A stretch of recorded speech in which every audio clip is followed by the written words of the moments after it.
6th September, tarehe 6 mwezi wa 9 mwaka 2021. I hope you're doing well. It's another new Monday. It's a common sense edition that comes to you every Monday, and we get to talk about your life and also talk about your money. We talk about life and business, biashara na maisha yako na pesa, life and business. Alright, karibuni sana. I request that as usual, when you join in, please like. When you like, I get to know that you're watching us.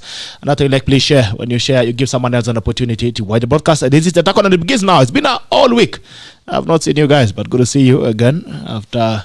I think I saw you last on Monday when we were at REXE. So it's good to see you again another Monday. Karibu sana. Please like, share, and let us know where you're watching us from. Please like, share, and let us know where you're watching us from. Kama uko na swali ya biashara, if you have any question to deal with business, tunazungumzia the early stages of business. We're talking about the early stages of business. What should you know? What kind of business should you get into? What businesses are risky? What are the sources of capital for any business? We keep asking questions about where do we get the money to start business. We also talk about loans and credit and what is the best, what is the healthy credit. Kuna watu ambao wamepigwa ma auction, people are running into some creditors wanaitwa aje. Anyway, sawa, we'll get in there. Please join in. When you join, when you like, I get to know that you're watching us, and after you like, please share. When you share, you give someone else an opportunity to watch the broadcast. Tuko na IRENE WANJIKU ambaye si mgeni sana hapa, CEO REXE Roofing, they reef your world as usual. Tuko na KANJI. John KANJI is his first time here on the tackle, and he's going to tell us about the strategy in business and business management and mambo na finances. Alafu nitaweka hapo kikapu mweka kakitu ni consultant the visiting pastor. Haya, kama kawaida lazima tuende mbele za Mungu tuombe, alafu tukirudi na kuja kuwapa salamu zenu. Mighty Father, we come before you this morning. We worship you, glorify your name. Thank you for another month. Thank you for another week.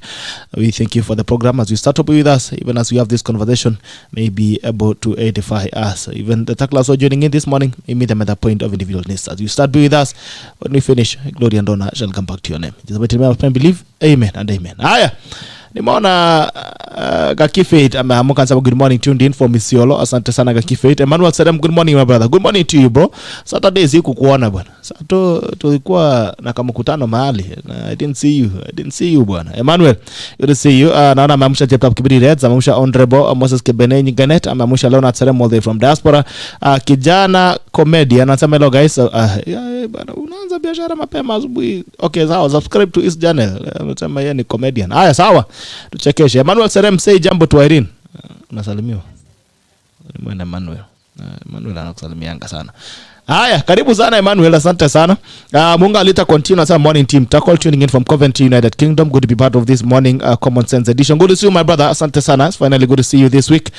Pole sana, naona kumbe ulinitumia ujumbe last week kidogo sijaona, lakini karibu tena. It's good to see you. Governor Nick Cheria, I'm watching from Ethiopia, but citizens disappoint us last night. Pole ni sana Governor Nick Cheria. Good to see you this morning. Johnston Abwao, tuned in from Kiseri and Kajiado, loud and clear.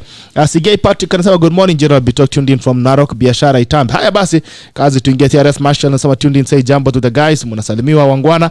Haya, when you join in, please like. When you like, I get to know that you're watching us, and after you like, please share. When you share, you give someone else an opportunity to watch the broadcast. This is the Talk On, and it begins now. Tunaingia kazi haraka upesi. Tunaanza na biashara, tujue kama unataka kuanzia biashara ni wapi unaanzianga. Si tu unaingia tu unasema ati niliona IRENE amefungua kioski ya M-Pesa, hata mimi nafungua kioski ya M-Pesa. Ama Kanji anauzanga mandazi siku hizi, na kama watu wanapenda mandazi, so everybody in the village is now selling mandazi. You know the structure. Good morning IRENE. How are you? Mhm. Mhm. Yeah, so we're excited talking about entrepreneurship because as we know that's really one way to create employment in this country. Mhm. So that we can all move the country forward. So yeah, for how we have. All right. Haya. Karibu Kanji. Good morning. Good morning. How are you? I'm very well. Niangalia microphone ya IRENE. I think I can find her. All right. Kanji, karibu sana. Santi. This is your first time on the tackle. Good morning. Yeah, it's my first time. Yeah, I hope you guys will be good to me. These are good people. Both ways, yeah. These are good people. These citizens are very good people. Sometimes they get a bit tough, but they are good. Yeah. Be kind. So since you're new, maybe you can introduce yourself to these ladies and gentlemen. Nani unafanya nini? Kwa nini unafanya?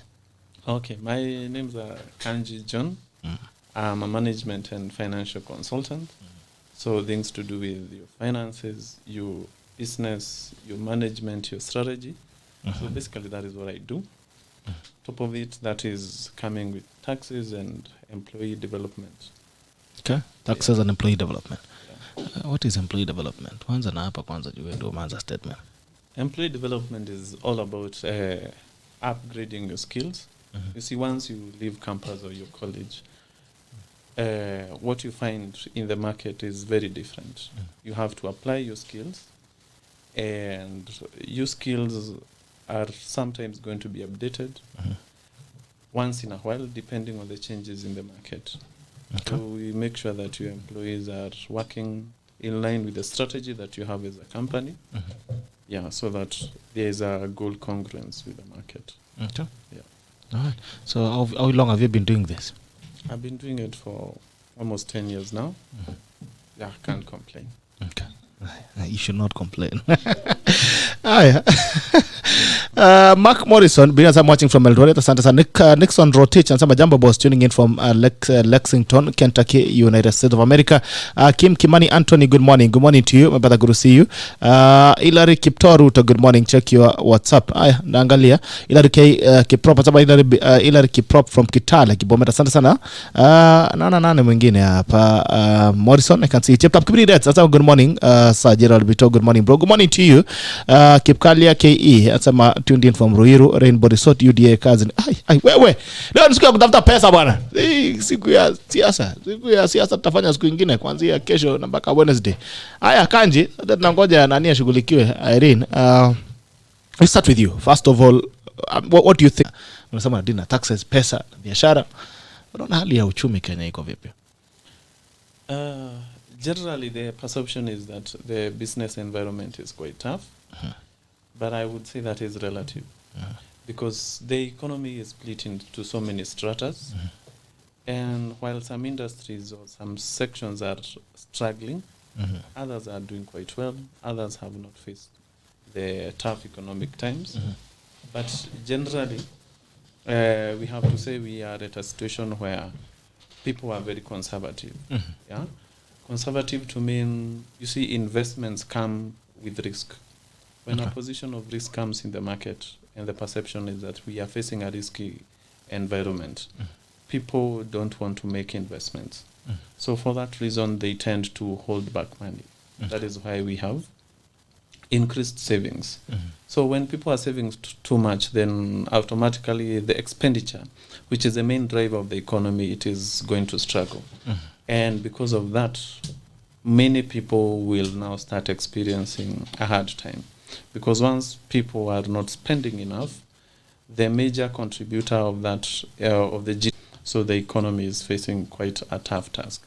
But in investment, general investment policies and strategies, it is a time when major investments are made. Because once the economy dips, we are facing the trough, you're able to get investments or you're able to buy assets at a cheaper price. Yeah, because prices are compromised, and not to say that they are not promising a good return in future.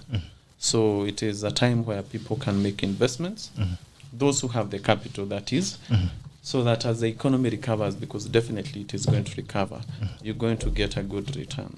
So it is an opportunity for many, but unfortunately, if you do not have that capital to invest quite now, it's going to be very tough. Okay. Yeah. So when you talk about people saving, do you mean people do mattress banking? Because if I'm taking my money to the bank, then even if I'm not trading myself, then I mean, it means then that the institution or the people are taking money from the bank and trade on my behalf. Why would you classify savings as a risk or as a problem in the economy? Problem in this matter is quote unquote, because I'm not an economist. Yeah, it is not directly a problem. In fact, saving is a contributor to GDP. I'm talking about saving in terms of someone who was ready to make an investment is or has decided to hold back that investment or postponing it to a very unforeseeable future. Probably you wanted to buy a piece of land. You're not so sure about your employment currently.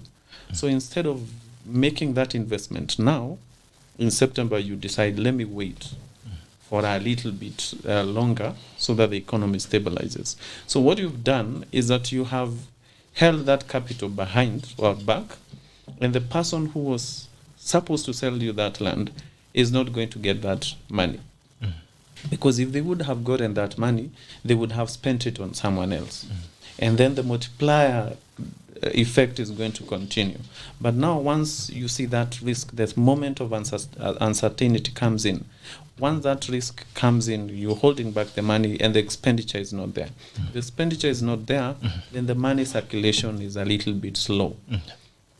That slow in money circulation is what you don't want in an economy. You want people to be spending.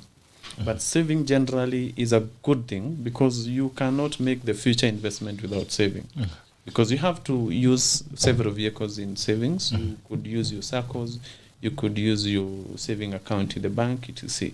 But eventually, when you want to make a capital investment, you want to make a timely capital investment. So mattress banking is not the way to go. Because of the problems that we all know. Professionally, we would talk about things like inflation, that there are 100,000 you kept under your mattress last year. It's probably 90,000 now, technically. But we never do that calculation. Because you're going to suffer the inflation effect. Nimeweka pesa yangu vizuri chini ya mattress. Ni 100,000. But you're telling me now they are 99 or 90. Why? What happened to 10,000? I will do a simple calculation. The expenditure you would have done 1 year ago of 100,000, that same item that you would have bought 1 year ago is probably going for probably 105. So your money is depreciating. That depreciation from the inflation is technically not even a bad thing. It is necessary for the economy to improve. Yeah, because you cannot have full employment without inflation. But you will count your 100,000, 1, 2, 3 up to 100,000. But what that money is going to do for you today will be lesser than what it would have done for you 12 months ago. Okay. Yeah. So then what's the difference then between me keeping it under the mattress and taking it to the bank?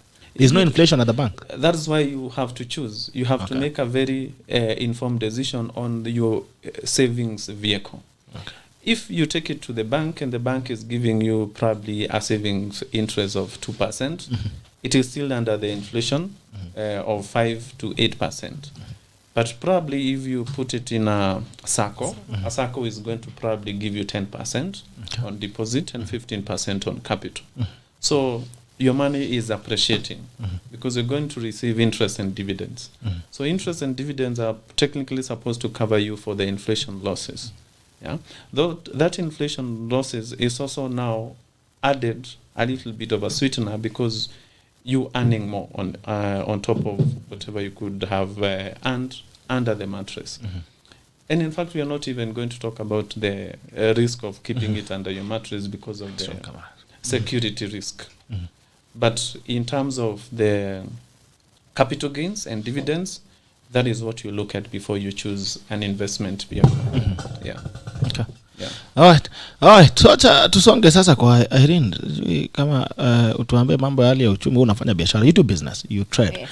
And there could never be a better person who feeds the economy than someone who operates inside the economy. And I don't know what your feeling is on the state of the economy. What's your feeling generally? So it's actually true. People have been seeming to hold off a bit from even making purchases, like a purchase that they could have easily made 2 years ago. You find that they are taking longer to try fast and probably save up for what because they are to speculate and see what happens after some time. So the economy, I wouldn't say that it's completely bad, but I would say that there are issues, of course, because the more people hold back, let's say, for example, at REXE Roofing, you wanted to come and make a purchase of a roof for your project, and then you decide, okay, maybe for now, I'll not continue with this project. I'll first put it on hold and save the money. There's the ripple effect. It means that we are not able, let's say, if you wanted to increase salaries or you wanted to make another investment into the business. So you find that you also start now holding on that, because of course the main source of income for a business is from the revenue. So the less people spend, the less you also have to probably recruit more people, the less money you have to work with. And so that's the current status that we are having. But is it likely to get better? I do believe that it is. First, I'm even very impressed because last year, so many homeowners, new homeowners, on one line would say commercial projects were going down, but when it came to home ownership, Kenyans are embracing that. And of course, with proper infrastructure, we are likely to see many more people building their own homes, which of course has helped also the construction industry and the players also in the industry. So it's not all wrong, but yes, there is room for improvement. Okay. Yes. There's room for improvement. Where is the room? In the economy.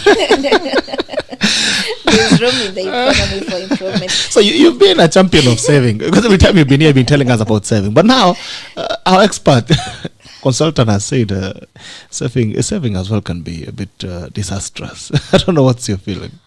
I don't want to I don't know whether he meant it like it's disastrous, but I do. It can be. It can be, but Me, I was shocked. If I give my money under the mattress and I know it's 100,000, at the day I remove it, it's 90,000. That's because of inflation. But when we are talking about saving also, I wouldn't encourage that people are just saving money for the sake of saving money. It's the same to buying land for the sake of, I want to speculate. And when people say I have land, I also want to be counted among the people that have land. But I don't have any plans of turning this land into any productive venture. So when it comes to saving, there is no way I would discourage people from saving, because then this brings all the problems that we see, that I was paid, it is how we say it, but we spent all the money and now there's nothing left.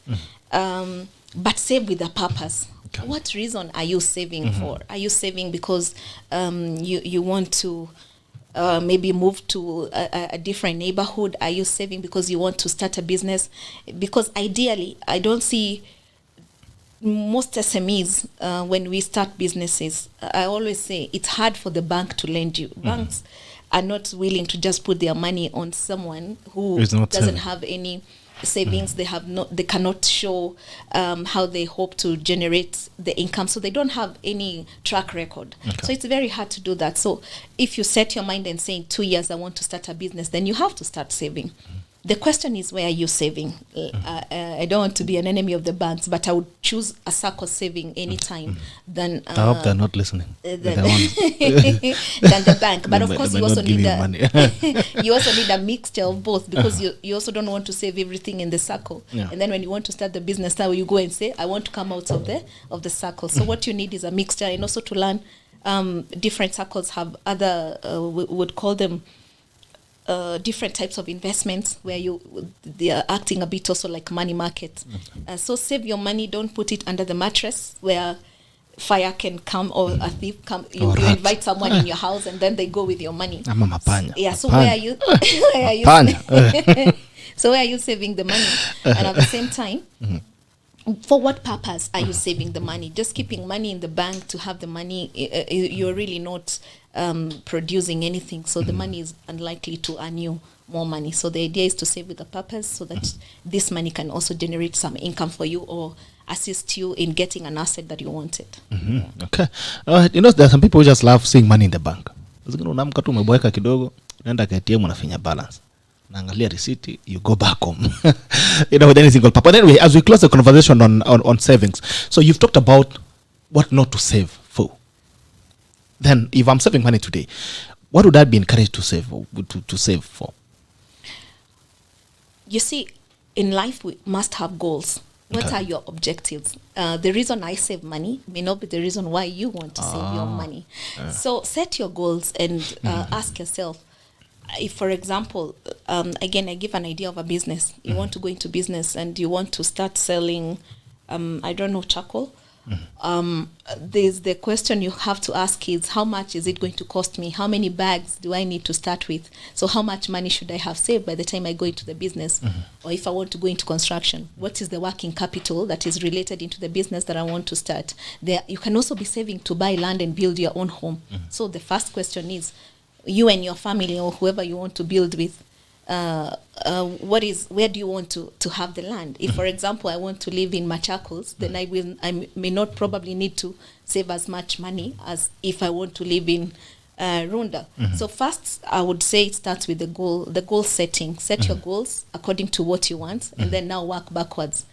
So the reason why you want to save, then how much is it, this venture that I want to undertake, how much is it going to cost me? And then you start putting the funds together.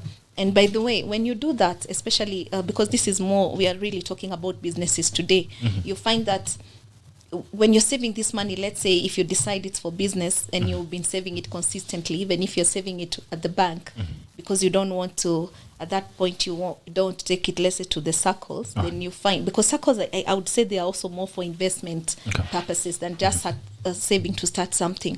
So if you save there and the bank can also see, because they can pull out your history, even if it's as an individual before you get into business. Some banks are able to take that and support it and say, yeah, we've seen how diligent you are. And so they feel that because of the way you have been handling your account, then you have the credibility for them to assist in funding you to maybe start a business or to buy that asset that you want. The idea of just keeping money so that in the morning you can go and look at it at the ATM is, of course, not right. Unless you're saving it for a particular reason, like if you don't have a medical cover, of course, you need some money that you have saved, that in case of an emergency, then this money can cater for that.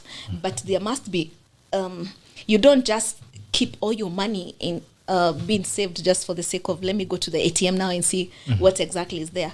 Still, the same money will be destroyed by inflation, like Kanji mentioned. Okay, so there are rats everywhere. Even in banks, there are rats called inflation. So, Kanji, that is from a practical point of view. From an expert point of view, what would one be advised to save for?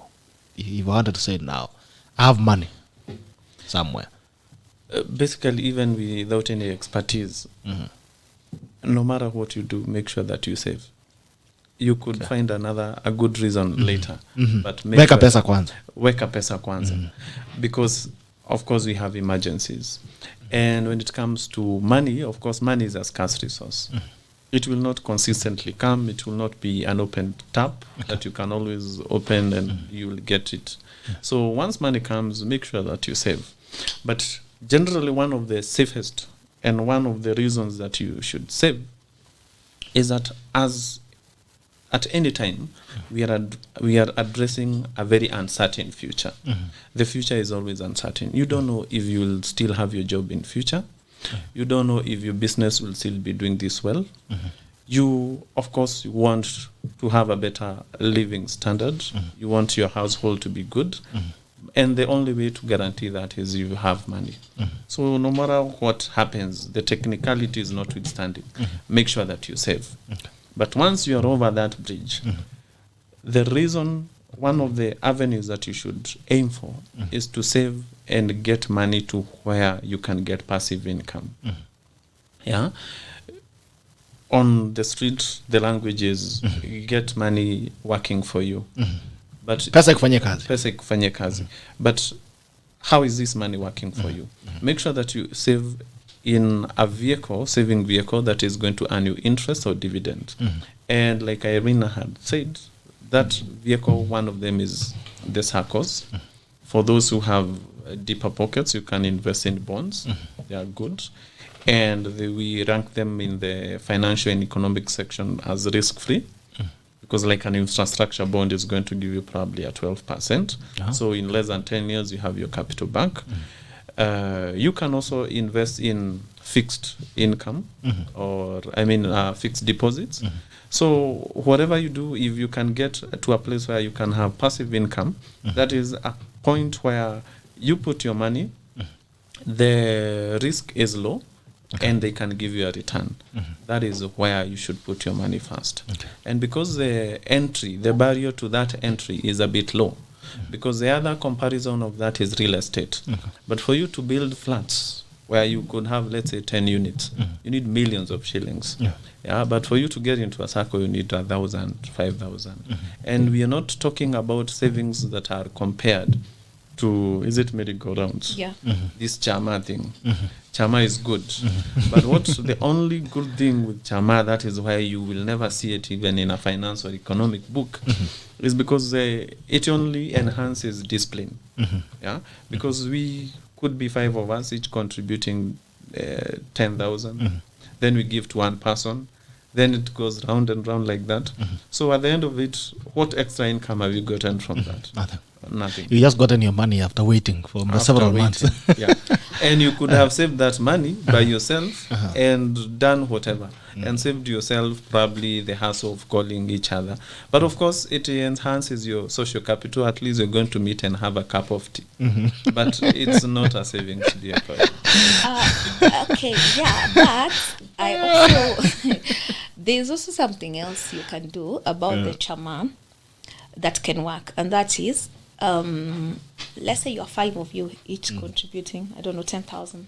That's 50,000. Yeah. If you have the discipline, the problem with the merry-go-round is that there's really, again, there's no objective towards it. When you get your money, you can go on holiday or you can do, whatever you want. But supposing you get the money and then you reinvest it, in a lump sum, I only had 10,000, but because of the 5 of us in the chama, I got 50,000. So I can now take this 50,000 and invest it in my circle. It's different when I invest a lump sum of 50,000 than when I'm just adding 10,000 slowly. So I think, again, on this, I want to really emphasize on objectives. Like, we are not just saving for the sake of it. And I agree. I agree with you on that. Yeah? But look at what happened. In September, this is month 9. Yeah. Yeah. You wait and not put the money in the circle today, but you give to someone else. Yeah. Yeah. Yeah. And you wait to put this 50,000 in your circle in January. Yeah. You actually lose out on dividend for 4 months. Okay. Because had you put the money in September, you're 10,000. Put in October, put in November, put in December. You're losing out on the 4 months of dividend. And you wait until you put this money in January. Now, when they give you this money in January, so you've lost out actually on dividends of more than a quarter of the year. So it's just enhancing discipline, nothing else. Okay. And actually, it tempts you to be very indisciplined, because once you receive 50,000 that weekend you might squander 10,000. And that's the problem I have with chamas, Kanji. The problem with this chama money, by the time it's coming, you can't wait to eat it, because ile shida imekupeleka hiyo miezi yote. Exactly. If you are 6, you can imagine every month you're chucking maybe 50k every month. By the time your money is coming in, you just can't wait to go on a holiday and tell your body pole. The 6 months has been so. Eventually, it ends up being a very bad method of improving your financial wealth, because you actually even postpone your responsibilities that should not have gone through savings and say, I'm receiving my chama money in 4 weeks, in 6 weeks. So money that should not have gone to from a savings is channeled to a recurrent expenditure, if I may say that. Because you might have an expense, maybe you want to repair your car, and you're thinking, this is going to cost me 15,000. Let me wait until I get my chama money. But had you not expected that money, you would have used money from elsewhere, still put your money in a savings account, and repaired your car. So it exposes you to a lot of indiscipline. After a period of years, maybe 5 years, that's when you see the differences, between someone who has been saving and someone who has been through, been saving through chama, because of the indiscipline that comes with it. Okay, so I think maybe to avoid, they say throwing the baby with the bathwater, or throwing the bathwater with the baby, whichever works. I think maybe chamas then are good for a goal. Like maybe if you want to buy something, maybe let's say kama unataka kununua viti kwa nyumba, wewe peke yako una hiyo pesa. Sema sasa raundi tunaenda kwa Kanji, tunanunua recliner kwa Kanji, next month tunaenda kwa IRENE, tunanunulia TV, anaonanga ukuta. The next we go, maybe you're doing also, maybe it's just good for social issues, like I want to get this and I cannot raise the money. Or maybe it's not an investment, or whatever. But anyway, as we roll on the conversation, tuingie kwenye kazi ya siku. Nimeona Hilary hapa amesema, hi Gerald, salimia wageni, tell IRENE I'm saving some money to get that gazebo I saw kwa REXE roofing. It's so cute. By the way, you can actually keep your money pole pole. Unaweza enda pale REXE utumange 5,000, 10,000, 15,000, 50,000. Pole pole, weka pole pole, na gazebo inaanza kujijenga. Una shingles zinafika 5, unajua umekava mahali moja kidogo. shingles zinafika 10 Yeah. ama nimedanganya? Yeah, ni I thought ukweli. you said you can put money on the Yes, sloan. yes. That's instead of saving the money at the bank, come save it at REXE Roofing, and then when you are ready, you'll get the gazebo. Yeah, You or can build whatever yours it bit is by that you bit. like. Yeah. You can build your roof bit by bit. Yes. Yes. If your roof needs 2,000 shingles, Yeah. maybe I can buy every week. I buy 3 shingles. And maybe you don't need to buy like that because then there's the cost of transport. Not transporting, right? I can put in money Yeah, then and I- say, I okay, reserve the yes, you much- keep, yes, you yes, like, yes. okay, that is now. Okay. Ikifika 2,000 shingles, then naambia sasa ile shingles zako zimejaa. Now you can have yeah, it. that can work as long as you're not taking 3 today, 3 next week. That can work, and I think it's a better way of doing it as opposed to just keeping the money without any particular purpose. Yeah, but about the table chama, still, I mean, I'm still for the chama, but again, as we have said, for an objective, I wouldn't really completely discourage that. If you're doing a chama and it's working and it's with people that are reliable, because also they tend to be very risky, I might say, because once you get your money, some people may disappear and decide that now they are no longer going to continue, give them money. and they probably didn't even contribute what they were supposed to be contributing. But I do think there are people that really say they have been able to do some good investments using the Chama chama money. method. Yeah, so it depends on the objective of your chama. Yeah. For me, I think the biggest memory I have of chama ni yenye umesema saizi. Nafikanga mahali watu wanaingia nyasi. Yeah. Chama. Yeah, because it's really, there's even nothing written. It's a gentleman's agreement, so to say, that we'll give this person. So some risky people are likely to just Exactly, but they are not really bad as Yeah.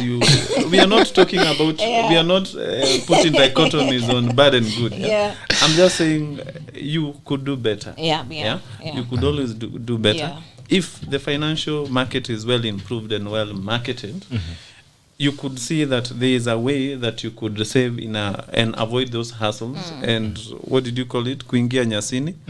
Those guys, People man, just they did me, disappear. and it was January, man. Yeah. Me, I was eating holiday nikijua January pesa ya chama. Yeah, Ndio napanguza naye jasho. have people improved their lives through chama? And the answer is yes. Yeah, but up to household levels. Yeah, but eventually you'll find that these chamas could metamorphosize into different and more structured vehicles. Yeah, True. Once you are past that stage of group formation, you could probably have incorporate, have a structured partnership, do business together, and of course the idea that has grown to now a limited company, or you are in a partnership, you can no longer say that this is a chama, because the chama method is just up to there. It gives you discipline to save, and it helps you do a lump sum investment or a consumption, which is an expenditure.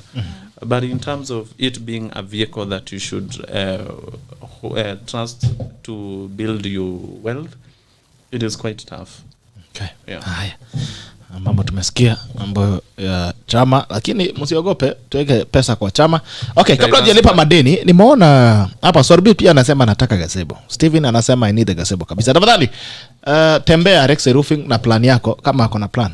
Ni mzuri kuja na plan kwanza. Yeah. Okay. So get your plan. Plans. Yes, get your architectural plan. You go to REXE Roofing, they'll give you a quote on what you need to build your gazebo. Alafu basi kama kuna vile unaweza weka hela pole pole, you can do that until you have your gazebo. So Steven, it's as easy as ABC.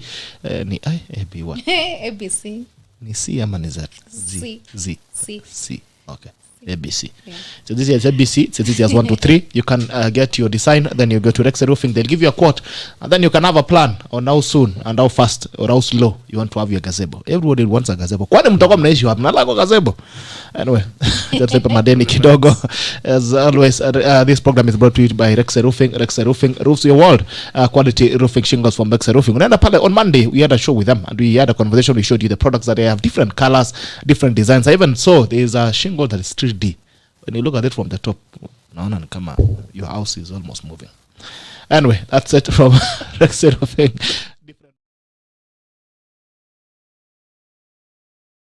The same way from again REXE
kwa sasa mwalimu. Now, the stages of business.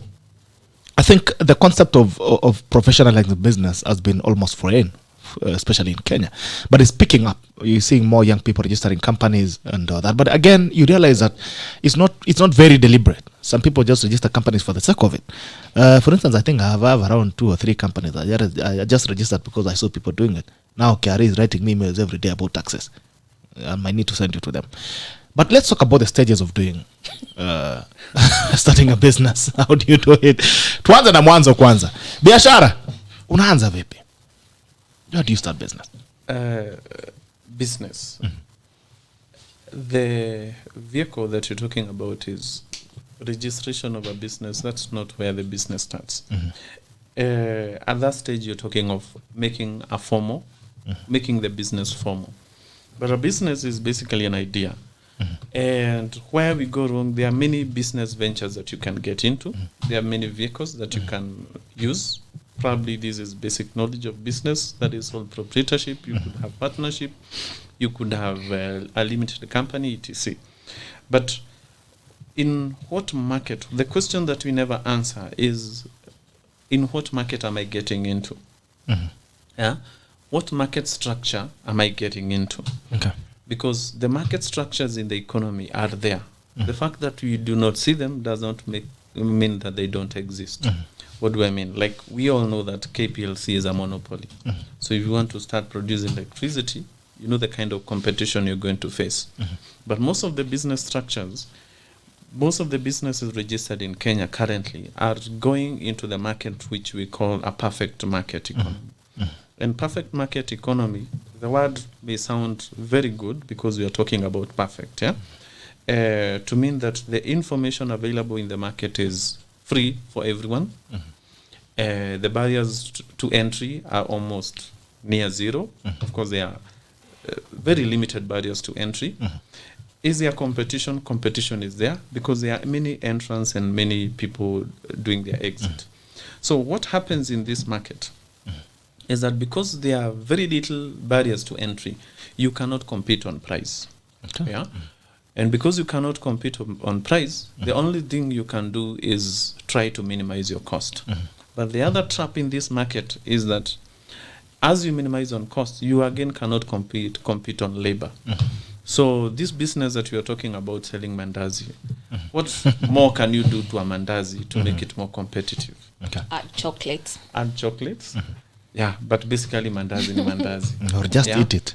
If you're talking about chips, yeah, they are still potatoes. Viazi ni viazi. Yeah, because these are perfect market. Because the raw materials are readily available and everything else. It is also the same market that you do for most of the imports that you're going to find in the market.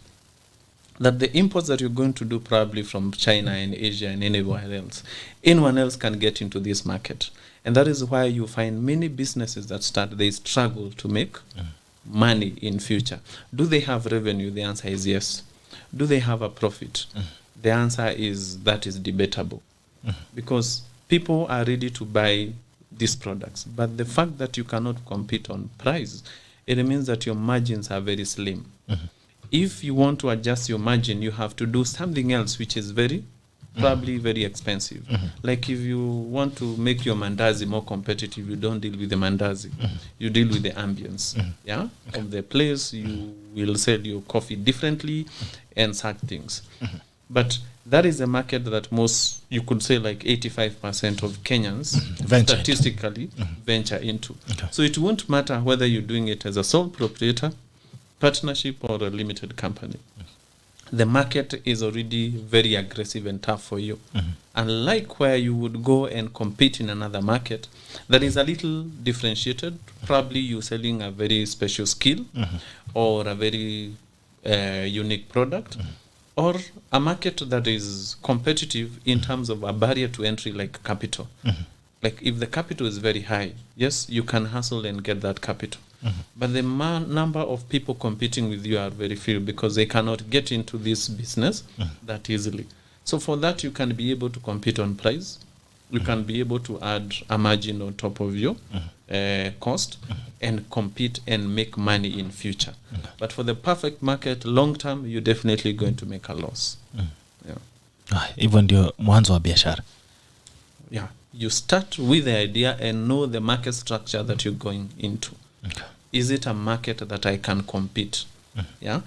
Is it a market that has a barrier to entry? Because once you wake up and think that you can start a business and everyone else can do it, just know that there is no barrier to entry. And if there is no barrier to entry, you are not going to make good money in that market. If there is a barrier to entry, that is where you can struggle and hustle your way in. Especially in the Kenyan market or in the African market, if there is a barrier to entry on something like a skill is something that you can be able to differentiate.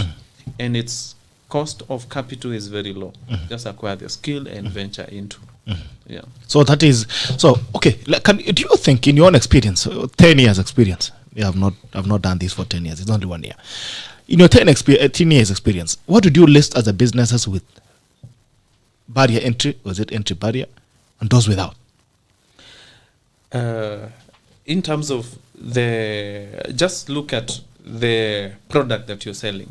Okay. If the product that you're selling if a neighbor can easily come next to you and start the same business, you have to think really hard on how to differentiate that product. We have talked about mandazi. What much can you do about mandazi? Nothing much. So a hotel is most likely in the perfect market. But it's good because you can do something to it. You can deal with the ambience. You can deal with location. You can attract specific clientele. Talk of chips, fries, whatever you want to call them. They are still available in the market, ready for everyone. The raw product is there. There is no unique method of preparation. Okay. Can you differentiate? Probably you can using brand. But as a startup, can you be able to do that? And the answer is no. Okay. So all those businesses that are ranking in the perfect market, that there are no barriers to information. Because businesses, you actually make money based on information. If information is readily available to everyone, then probably this business is in the area of a market structure that is a perfect market. Okay. So you do it for revenue. Yeah.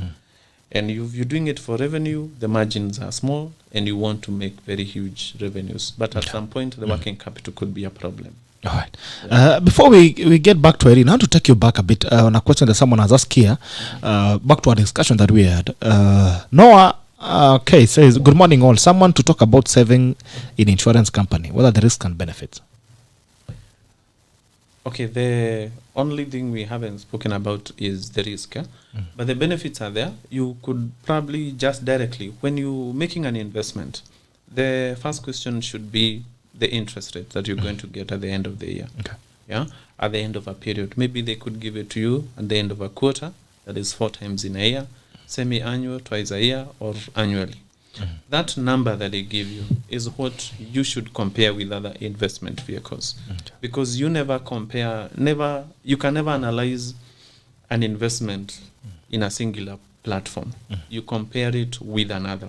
So if they're giving you probably 8% and another investment vehicle is giving you 9%, definitely you know where to go. But this also, before you now go to that conversation, you have to do your due diligence. This insurance company, how credible are they? Yeah? Do they release their financial information at the end of a period? Are they regulated? And what are you trying to address? You're addressing the risk of them going down. Yeah? That you can wake up one morning, you have put in money there for 10 years and suddenly their doors are closed. So how do you do that? Unfortunately, you can only rely on the government through the regulators. You could do good if you're dealing with insurance companies that are listed, because their bar of regulation is a bit high because of the Capital Market Authority and then the insurance regulators. But the regulation part is very important.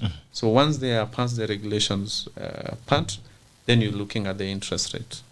Okay. Yeah. So what are the chances that these guys will give you the money when the time comes? That's why you're looking at the regulation. Because if you're looking at companies that are listed, there is a regulator who is observing and making sure that the contracts that were given are being honored. Otherwise, they risk deregulation, and even before that, they risk penalties. Yeah. Do they release their financial records? Yes. Every quarter, they have to release their financial records. And if they are suffering in terms of profit, they will give you profit warnings. So you can be able to make decisions progressively, because you can be able to see how their performances are. So the only reason why companies will not give you your money when the time comes is because they are struggling with their capital, working capital, and their fact that they are giving you financial information at the end of particular periods, and you can be able to assess that information and assess if they are good or not. You can see a company that is making losses. You can get a consultant to look at these financials and tell you that this company is struggling. As a company that is struggling in working capital is a sign that they might not be able to honor a particular pledge at the end of a particular period. Okay. Yeah. So these are things that you need to consistently look at, because the fact that they are doing well today in 2021 does not mean that in 2025 they will be doing well. So make decisions progressively. Okay. Yeah. All right. So I can actually give those guys my money, then suddenly they don't have the money to give me back, and I've been giving you my money. Anyway, naona Gavana Eric Mungai kutoka Kiambu anasema wageni wasalimie kutoka hapa Kiambu. Asante sana Gavana. Na bado ameka sauti hapa kidogo. Call na kuona anasema sauti iko sawa. Asante sana. Thank you so much guys for tuning. You can also send in your questions on the comment section ili tuweze kusaidiana pamoja. If you can send in your questions, because we want to make this program as interactive and as helpful for you as possible. Now, nirudi kwako Irene kwa mambo ya biashara kwanza. I know I've had this conversation with you before, but I'm sure you'd want to throw in your thoughts as well on that. On starting up? Yes. How do you look at it? There's first, I think you need, when you want to go into business, there's some passion, a level of passion that you need to get into business. Like what Kanji is saying, that, you know, if like you open this restaurant and then tomorrow, because the potatoes are there and everybody can make fries, then this person also, your neighbor, decides that's the one they want to start running. And sometimes one person is not successful. The reason sometimes is because you have no passion behind what it is that you want to do. So it's not just about copying and bringing what someone else is doing. It's to ask yourself, like, what are the things that really you care about, that you want to deliver. And then you need some bit of market research, because how are you sure that the product or the service that you want to offer, people need it, you know, because nobody is going to pay you for something that they do not need, or people may need it, but how you do your pricing, they may not be willing to pay for it. So there's also that issue of asking, what is this gap that you have identified, that you feel that you can feel it, and then you have to do some research into what are the most efficient ways of filling that gap.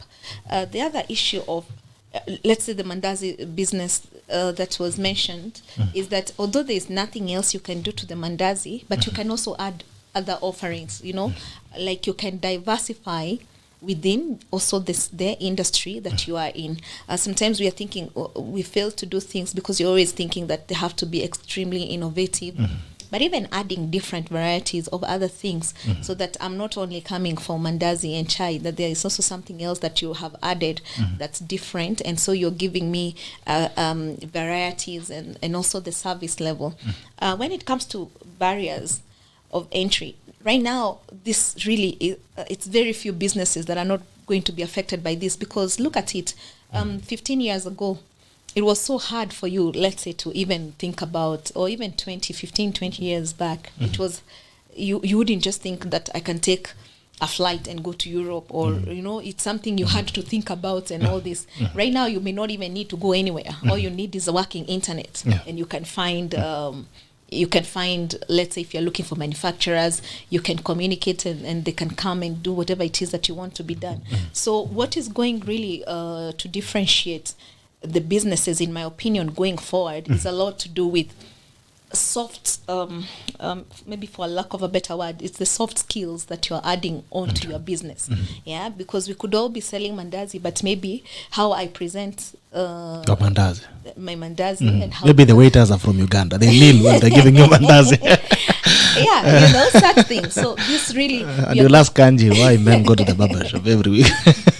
yeah. So we are now going to start looking at the industry and in terms of how am I doing what I'm doing? How am I doing it differently than the other person is doing it? And even to tell you, when we had the conversation at the office the other day, I was explaining that anybody can bring a roof. You know, to bring a roofing product, I don't think it's really. It may not be that hard. Any madman with some money can do it. To do their own imports. Sometimes they get caught and the roofs, they start fading and falling off. But yeah, so these are. But us being there, we are guaranteeing that you're sure that you're not going to lose your money, and so this is the reason why you have to add the value that I do not have to go to these countries myself and source for this product because. You're making sure, REXE, let's say, is making sure that we've done the due diligence for you so that you don't have to start reinvesting now more resources into doing work that has already been done for you. So when you are starting a business, I think it's very important to think about the customer and have the customer in mind.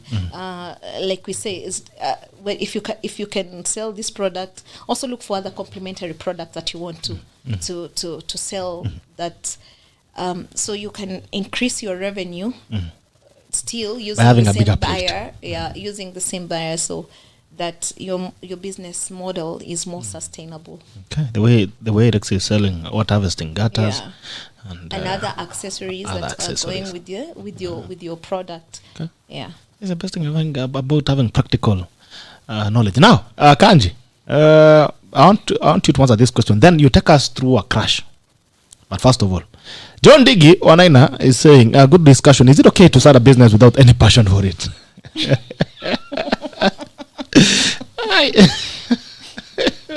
Usikia tu maboka hivi usikia.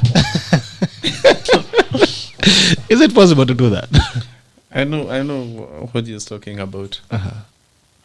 You may not have the passion for the business. But you have the business have the passion for you. Okay. You have the desire for the money. So you can still do it. Yeah. But the problem is you will be a little bit disabled in some situations, especially when the business is facing its tough times. Yeah. You will have no drive. So that is similar. You can just compare that with someone who wakes up, they don't love their job, they hate their bosses, they hate their working environment, they hate the weather, they hate the electricity in that building, but they have no other job. They hate the noise of the token, but they cannot pay it. But they don't have any other job. So they just wake up. We call it working with the bone marrow energy. So you can still do it. But will you be productive? The answer is not as good as when you have the passion for it. Yeah.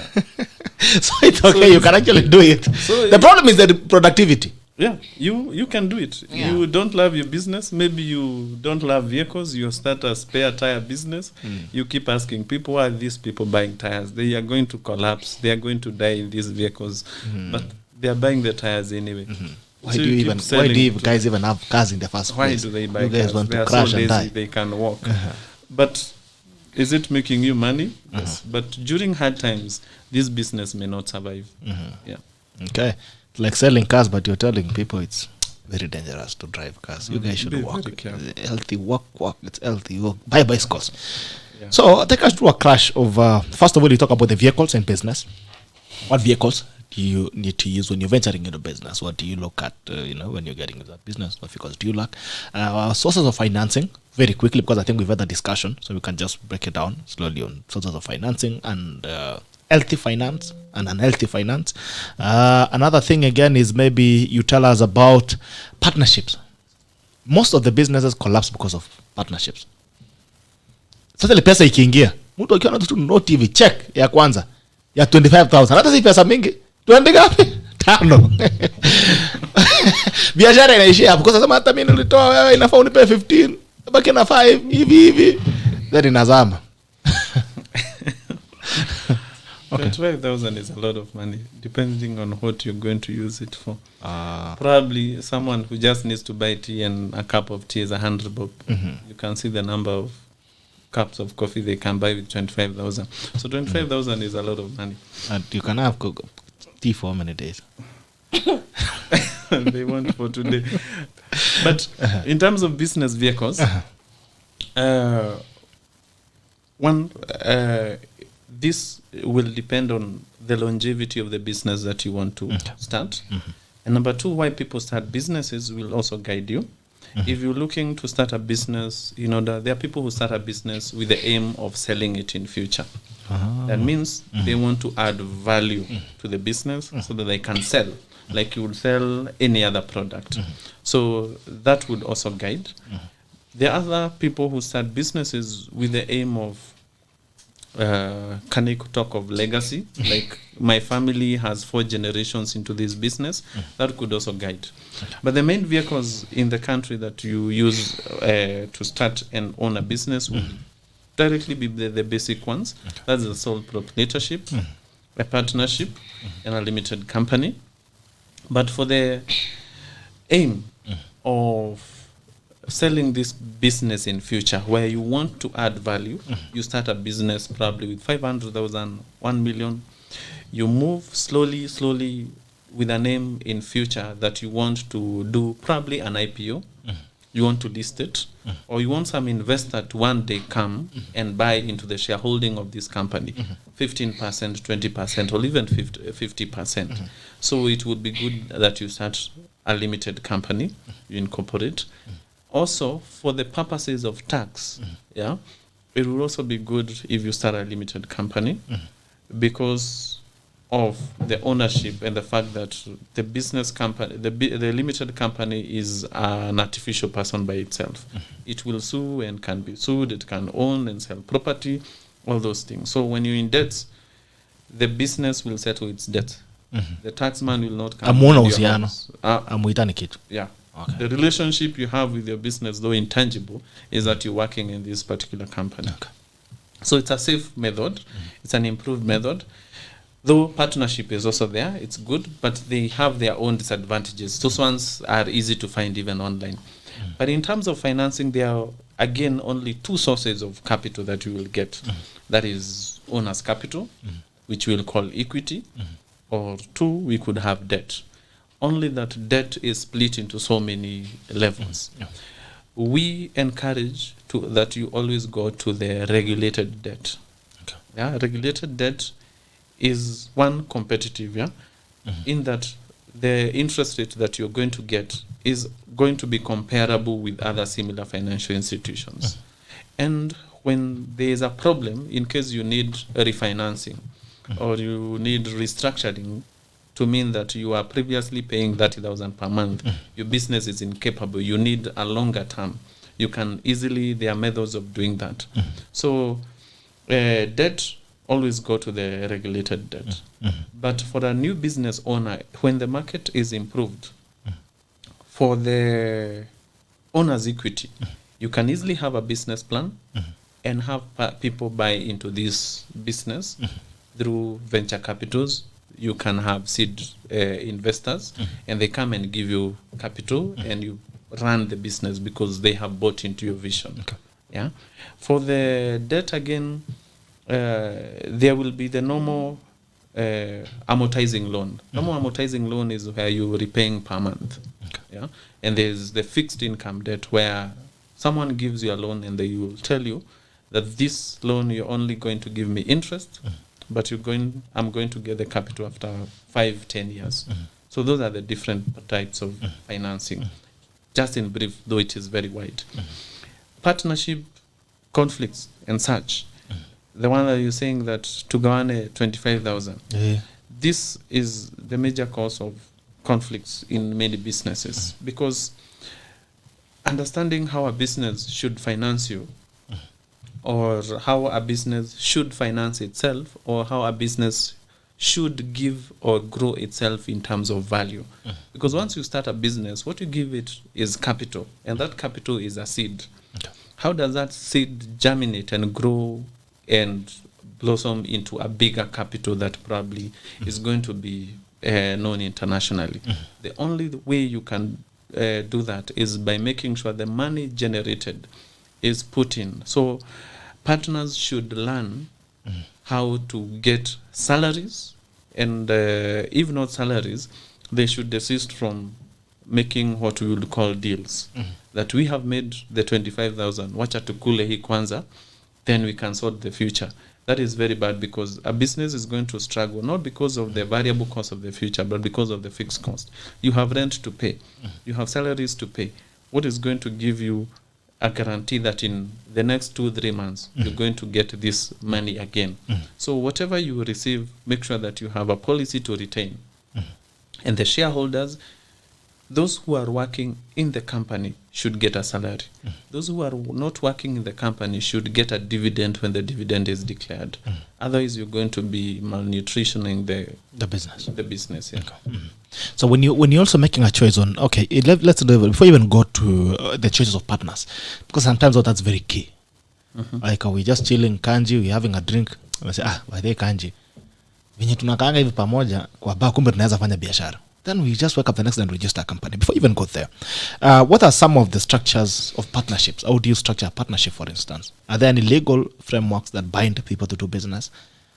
When you think of partner, is there a way professionally you can bring your partners together? Yeah, there are partnership agreements and all those things. But those are just legal documents. Okay. We haven't seen so much problems in terms of those legal documents, because the legal structures are there. Problem comes when it comes to implementation from where you start. You're having a drink, you're having lunch, and then you start doing business together. What did you consider?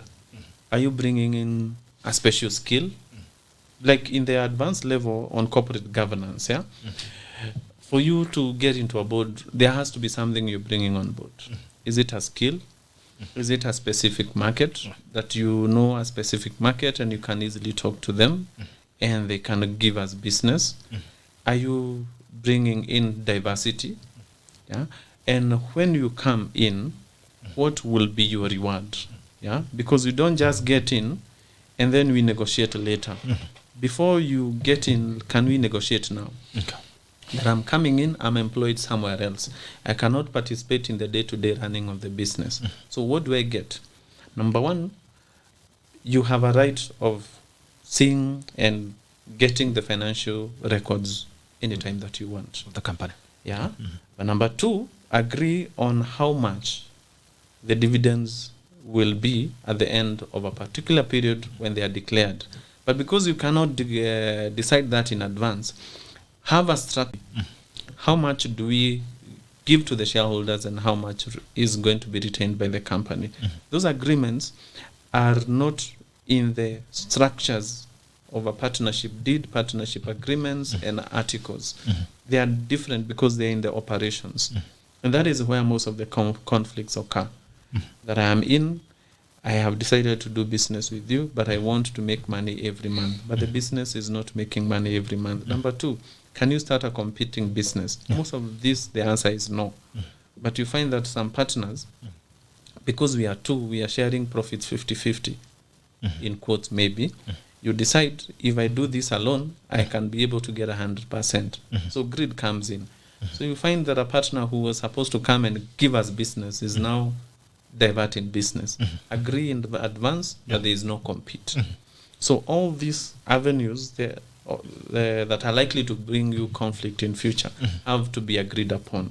And at that point now you can agree on the structure that you're going to have in this business. So are these the agreements that you're talking about, are they gentlemen, like bro usiende kufungua kitu kama hii, ama there's a legal framework?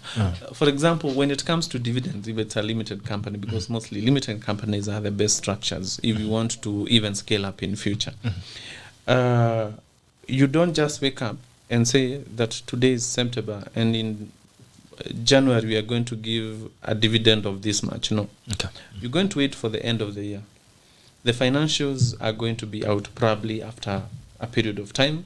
You're going to go through the financial records. You see how much money was made by the business the previous year, and you declare a dividend.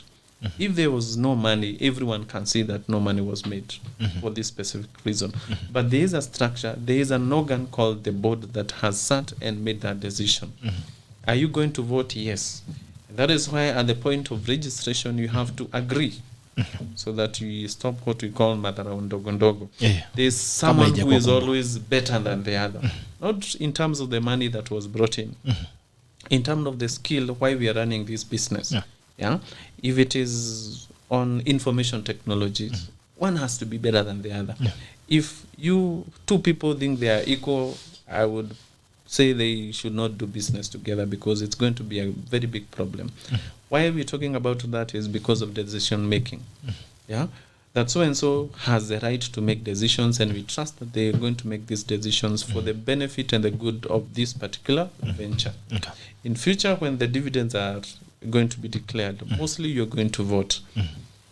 I would discourage you from having a 50-50 shareholding, or that any position where you can have a split vote.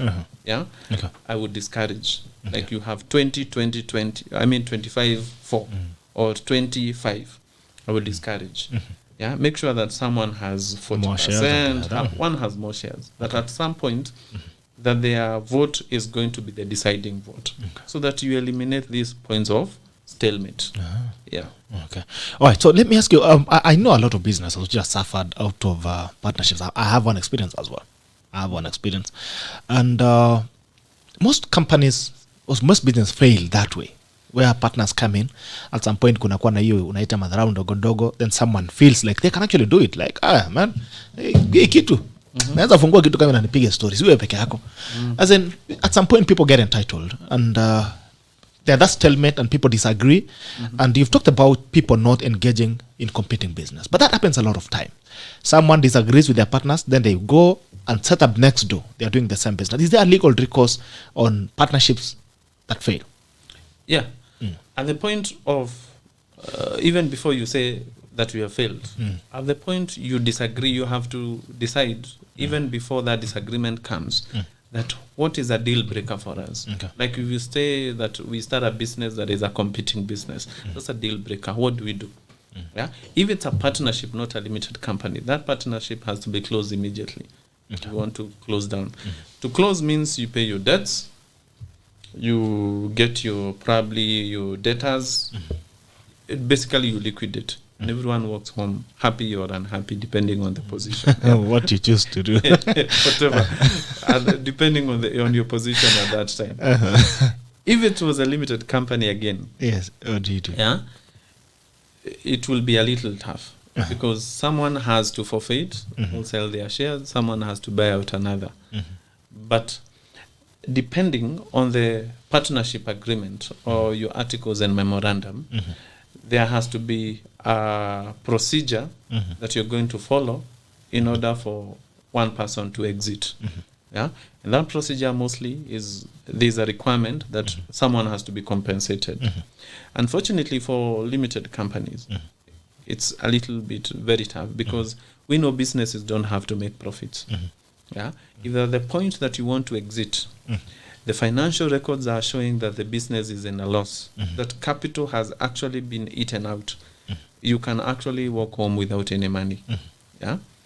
You would be lucky if at the point that you're exiting, the business has grown in value, the company is making profit, which is a very rare occasion that you disagree when the money is there.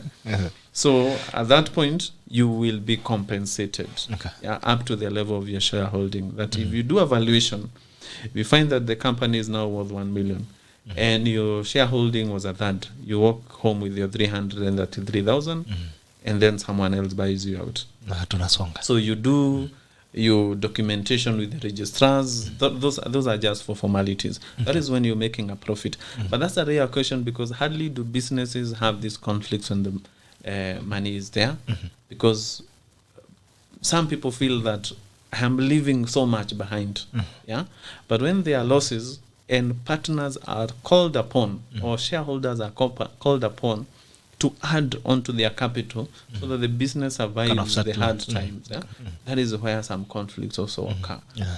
That you feel I contributed my capital, and then why are you asking me to contribute more? More money. Okay. Which is a little unprofessional, and that is not reality, because businesses suffer from now working capital. We don't have money to pay rent. We don't have money to pay salaries, electricity, water, fuel. We need money from the shareholders to put into the working capital. That is where the problem comes. So if you want to exit at that point, most probably you walk home with zero. I've seen many partners or many businesses make that mistake, that because someone contributed 100,000 at the beginning, the business is making losses. I want to exit. Can you guys refund me my 100,000? I go.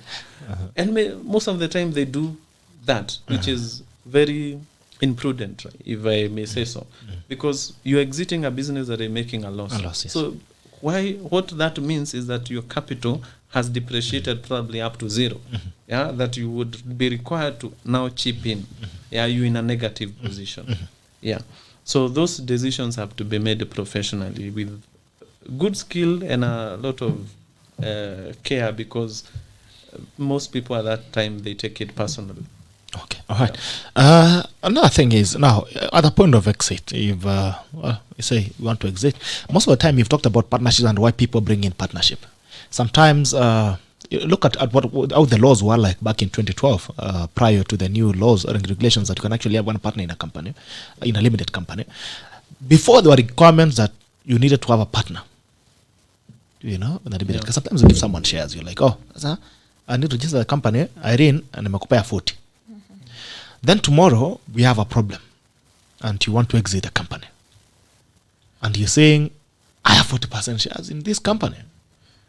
Nataka, I want my shares, but I want to go home with my shares. So how do you deal with this? Yes, because it happens a lot of time. Or sometimes, maybe you bring in a partner, but they're more auxiliary. Maybe you're the one who runs the operations, you know, you bill, you do the bills and all this. But the documents, the legal documents say that me and IRENE, we have a company, and the shares are 60-40 or 70-30 or even 90-10 or 80-20, whatever it is. Tomorrow, we fall out with IRENE. And he's like, hii kampuni tulianza na wewe, na you guys, bana, you've been making mula. Now I want my shares. I want to go home. No. That is where trouble starts, because ignorance doesn't even start. The trouble is already there. Ignorance of law is no excuse. Okay. Because this person who is saying that they have 40% actually has 40%. For what reason did you give them 40%? Is it the number that you picked just from anywhere and you said 40%? Most of the time you find that is a number that was picked from wherever. Yeah. So when you, before now 2014, 2015, thereabout, the best thing would have been just give this person probably 5 or so percent. Yeah, because you just want to cross over the barrier of the regulation. But someone holding 40%, you have to really negotiate with them for them to exit peacefully. But also, in these cases, you need someone with, you sometimes have to believe in the goodness of people. Because someone who has not been in this business for 4, 5, 6, 7 years, they don't know the debts that you've been paying. They don't know your clients. They don't know your strategy. They don't know anything. So for what reason would they be coming to say that they have 40%? In some situation, even if you gave them that 40%, it would be more expensive to them. Because probably the business is in debts. Can they pay these debts? The answer what is if no. It's making money? So if it will be prudent for them to actually exit and run away very fast. Yeah, because the business itself is a very strong legal person. Okay. So if it is in debt, they have to settle that. But the goodness of people, the people or you get into business with, you have to be very careful. Okay. Yeah. Okay. All right. Because of time, I think we might need to end our conversation on that end. But Irene, I would also want to get your thoughts on partnerships, and I know it happens most of every time. And the issue, brother here, the expert, most of the time when you're dishing out these shares, sometimes even you don't even think this business will ever be something. And you're like, 20, sawa, shikilia. tuendeshe hii biashara. But then again, the legal repercussions become almost very dangerous on you. What are your thoughts on partnerships, Irene, and what would you look at when you're looking for a partner? Because raw atuna X-ray raw. Yeah, it's sad because most partnerships start with good faith. You believe that the person or the people that you're calling to get into your partnership, you somehow, and the faith sometimes is what I call blind faith, just because I've known you for some time and I think that we share common values and goals and objectives, so we start a business together.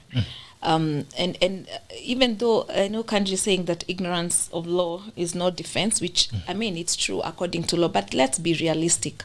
Most businesses, especially when there was this law that you had to be more than two to start a business, you look for a friend, someone that you know, or a relative, but you start with somebody that you think and when the registration is done for most businesses with partnership, the truth is, at some point, not everyone delivers on the equity that they said they were going to put in. So most of those documents are reading this on paper, but in actual sense, that's not the true scenario, because you just got shares when you gave no money, but now the documents say that you own the shareholding.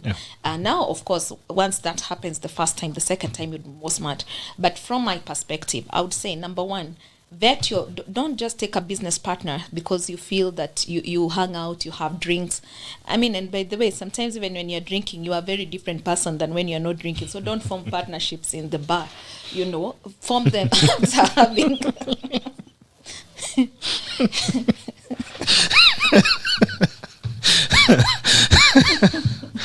sit properly in a restaurant. What if you're sitting properly in the bar? You're not standing.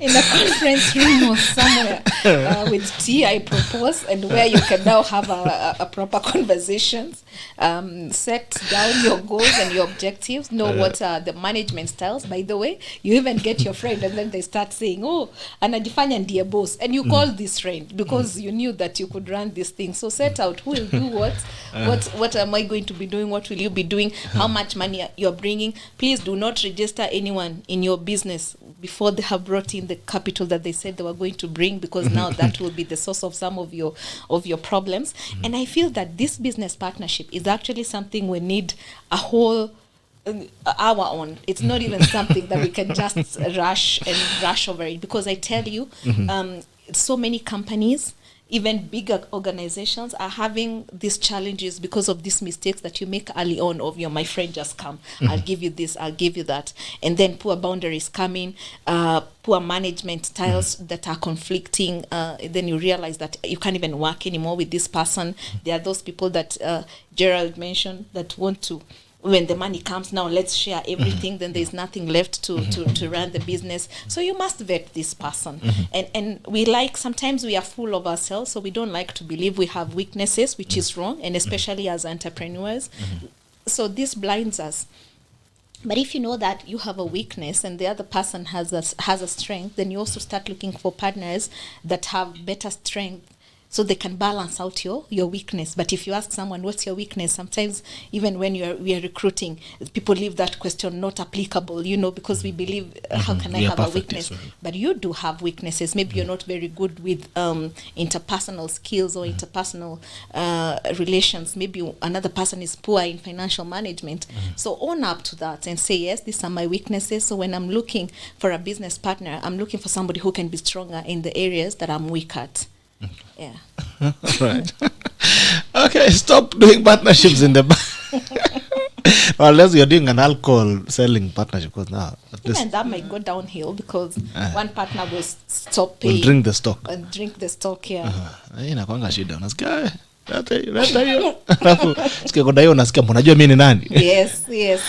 Haya. Exactly. Kanji, there's something we cannot leave out, because I think this conversation will not be complete without talking about the finances and the management of it. And I know you can wrap this up. When money comes in, a lot of things happen in business. A lot of crazy things. People wanakosana, where to put in the money is a problem. Because be like, okay, let's put money here. Some people will say, no, tugawane kwanza alafu tungoje siku ya kesho. And also just managing finances in a business, there's something Irene was talking about the last time we were here about separating you and the business. Two different people, but inakuja tunyonye kwanza tungoje siku ingine. Maybe just you can wrap this financial management, especially for a business that's starting up, and records. Maybe what kind of records do you need to keep around finances? On money management, yeah. This one is first. Remember, you're dealing with individuals. As Irene is saying, that you need to vet this person. People who are poor at their own financial management will not be good at company financial management. So that is where to start. Yeah. If you have your friend, and now when you're doing business in the bar, they are the ones spoiling the table or whatever chat means, yeah? Those are the people to avoid in business. Yeah? They probably end up not being very good at a business that is starting up. Probably they could be good with a business that has gained traction. It's a blue chip. It has money to waste.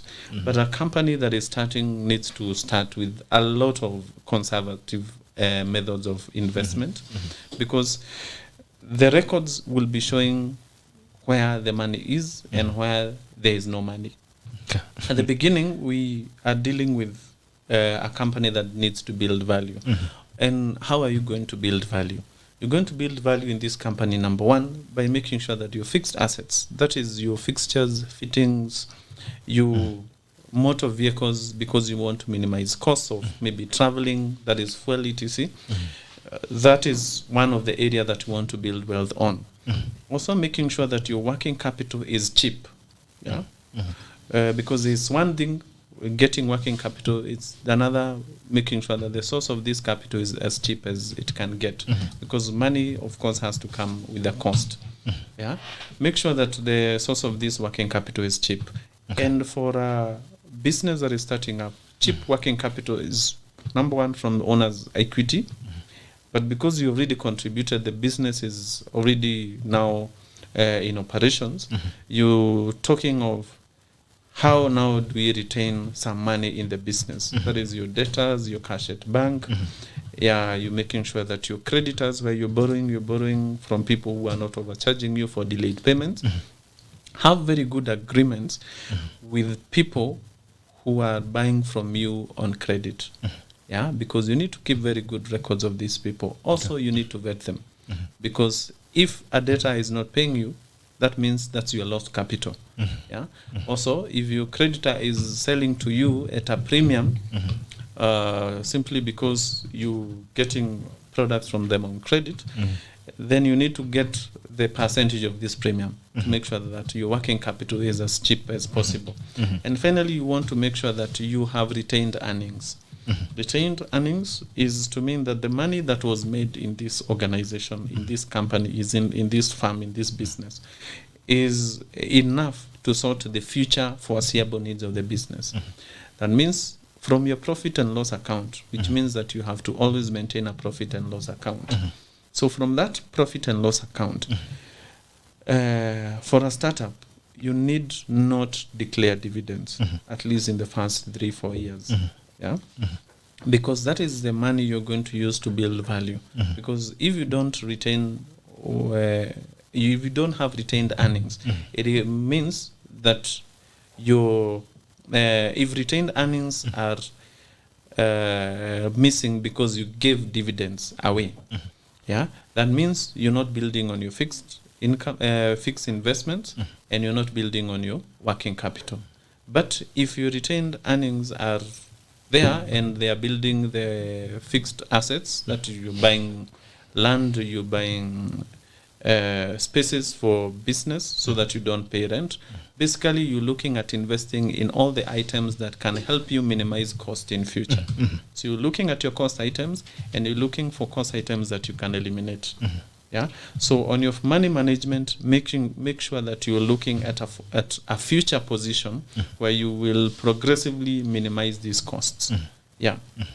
Which means that being a guide, it directly helps you in making the decisions on when to declare dividends. Because if you have a goal congruence among the partners, then they will not start declaring themselves dividend earners when you have not achieved these goals. Yeah.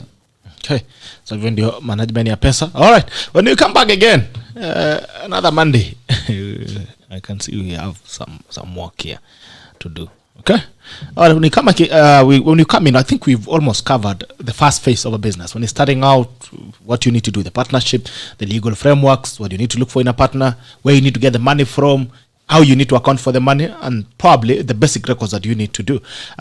When you come in now, maybe we'll take it a bit further. We talk about the scaling of scaling up of the business, the structuring of the business. What do you need to structure as you move forward? Because sometimes you cannot structure business you're running alone. Most business start naanza tu hapa peke yangu. There's no structure. You are the salesperson, you are the CEO, you are the technical guy, you are the accountant, and you also the eater of the money. So now maybe we transition. Next time we talk about the structuring of business, we talk about when should you scale up. And sometimes a lot of business will scale up very dangerously. I think it's something also we need to look at, Kanji, is the danger of success. I think a lot of the history in Kenya for big companies grow, then they start falling. Look at the giants like Nakumatt, also seeing companies like Multipower going through problems. A lot of big companies are falling down. Is there a point where the companies naturally, natural cause that ikifika mahali, it starts dying? Maybe we'll transition to that next time. How do we, kabla hatujaenda, Irene, I don't know if you have any comments or thoughts you want to give for the day. Yeah, just maybe on the issue of partnerships, maybe something that didn't come out clearly, because sometimes I just want to say, people, when you talk about dangers that come out of it, people now will tend to shy away from getting into partnerships. But my advice is, you shouldn't shy away from partnerships, but instead just do some due diligence. It's like cars. Just because sometimes there may be an accident, it doesn't mean all cars must be pulled off the road. So for me, it's just to emphasize on that thing, that when you're partners and you are many with the proper vision and focus, then you will move faster than when you walk by yourself. So I just thought it was good for me to clarify that. Don't, that we are not demonizing partnership. We're only saying you can more background checks, more vetting. analyzed need of partnership, because sometimes maybe you take partners you don't need, and then getting them out becomes a problem. Exactly. Historia kuambia mtu atoke kama jamaa anakuwa ameshikiliwa na glue, kwanza kama kuna kitu kanaingianga kacheka hata kama ni kidogo. And you see the problem with these guys, they usually think when you're outside, you usually think people are making money. Ukiona ka biashara pale kando iko na billboard ama iko na ka sign post imeandikwa REXE roofing, roof your world, they actually imagine you are the one who's roofing the whole world. And there is also the issue of respect. Respect, even if you don't respect me as an individual, respect what I have to offer in a business, because that is actually what brings issues. You find a partner or a shareholder saying, kama sio mimi, this business will be down. Definitely meaning that the other person is doing nothing. So they're even thinking that even all these employees, I can manage them by myself, etc. We are not saying that you run businesses alone. So what you're saying is that you need structures, because without diversity, again, businesses will not go far. This diversity is required. And also decision making. You need someone who can check your decisions. And also the fact that we're in agreement today and we don't have conflicts today does not guarantee you that in future we'll not have conflicts. So the vetting you did 2 years ago, you still need to do vettings today. And put all the safety guards as well. So if we started business, probably, let's say we started business with Irene today, and after 3 years, I move from maybe being single, having one wife, to I have 4. She needs to do due diligence on me and think, are we making enough money for Kanji to sustain his family? Or is he likely to start coming for advances, which if we deny him is going to bring problems. So this due diligence is going to be a continuous thing, because things change. Your lifestyle today is not going to be the same in 2-3 years. People start unreasonable competition with their partners, that because I have a partner who bought a different car, I also want a different car. So it's a continuous thing. So while the business has a going concern, individuals have a going concern, but we do not know of their future. Remember, this business is likely to be on someone else's will, because people have the possibility of passing on. That's a guarantee. It's a passage of life. You have to ask yourself, if this person were to pass on, what do we do? And that is not there in probably the memorandum and articles. You have to have memorandum of understanding. How do we have succession in this business? Others want to bring in their sons, their daughters, their family members. How do we deal with these very soft areas which are very sensitive? Because if probably we employ my brother, and then in future, after 2 months, you bring in your brother who is unqualified and we don't employ him, then you are 6 partners and everybody's bringing their brother. Then it's a disaster. So forgetting the goal that we had in the beginning, like we said, start with business with a goal. For those who want to start a business with a name of selling it in future, if you want to do an IPO, which is something that is lacking in this country, and it's the only big way that you can make money out of corporates, selling the shareholding. If you want to do that in future, make sure that you're building this business to add value into the assets that you buy. Okay. There's something you mentioned which leaves me wondering. Should the lifestyle changes of partners affect the business? Like today, if I was living in Githurai when I started the business, now I'm like, guys, I just feel like breathing air in Lavington. And I move and my rent is 300,000. Should it affect the business? And also talk about the wills. Does it mean that if we are partners, we all share our wills? Because maybe my will says when I died, we should close the business. That's my will. Your will may not be done. May my will not be done. Your will would be very selfish. All right. Lifestyles of partners, should it affect the business? Okay, should we tap into the business? That is okay. You see what happens in you see, economics is a social science. And you're looking at social sciences. Once you get a job, if you're moving from a hostel, what do you do once you get a job? You want a good, maybe bed sitter, you want a 1-bedroom. What else do you need? You need a TV. Life has to change as money comes in. So does that affect your job? The answer is no. Because you know your salary, you know your ratings, you know when you're likely to get a bonus, you know when you're likely to get an increment. All those things are there and they're fixed and they're not dependent on you. So you going home and buying bigger TVs does not change your employer in any way, because they are structures. But in business, because you know you're the decision maker, you're feeling like you can influence. You want to move from Githurai, you want to breathe in a different kind of air. Where that air is found, I don't know. So you move and you're feeling this is very expensive. So where is your source of income? This business. You find partners now coming in, they want advances.